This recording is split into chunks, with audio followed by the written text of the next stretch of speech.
You know that there's an article circulating Silicon Valley that's completely changing the way a lot of high value tech companies are going to be run in the near future. Recently, one of the most influential people in Silicon Valley, Paul Graham, almost 2 million followers on Twitter. He was also early at PayPal and is the co-founder of Y Combinator, which is one of the accelerators or investors in all of the high value tech startups in the world, basically. He wrote an article talking about how this one founder of Airbnb, Brian Chesky, was talking about the conventional wisdom of how to run larger companies is completely wrong. The controversial opinion of what he's basically saying is that hiring good people and giving them room to do their jobs is the completely bad and wrong advice for founders. Really, as he was saying this, the audience started murmuring because a lot of other successful founders were in this audience, and they were also saying the same thing, that this has also happened to them. So the question arose, why is everyone telling these founders the wrong thing? What he figured out, or what he realized, is that what they were being told was how to run a company you hadn't founded,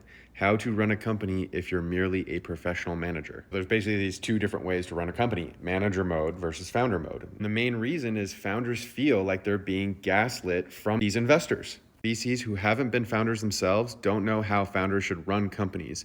And C-level execs as a class includes some of the most skillful liars in the world. Obviously, as it says, you can't run a 2,000 person company the way that you ran a 20-person team. So he concludes, yes, it's going to be more complicated than what manager mode is. And a lot of founders are already doing these certain things that are in line with this kind of concept. Doing things that don't scale, for example, like being able to talk directly with customers or getting on meetings that you might have delegated prior, but things like product and marketing that you don't necessarily want to delegate, especially in the early stages, especially if you're a startup trying to get your idea across and get people to be a customer of your product. This is one of my favorite tweets summarizing the whole thing. Founder mode was an instant classic because it articulated something that thousands of founders already knew to be true, but weren't sure how to put into words. It almost became this like rallying cry of, oh, founder mode, I'm gonna go founder mode, and all these different things, especially within the tech community on Twitter and some of these other social media platforms. But there's a very clear reason why this went viral, and it's because it resonated with so many founders. Under starting your own company, does this resonate with you? Do you feel like this is something that you're going to try to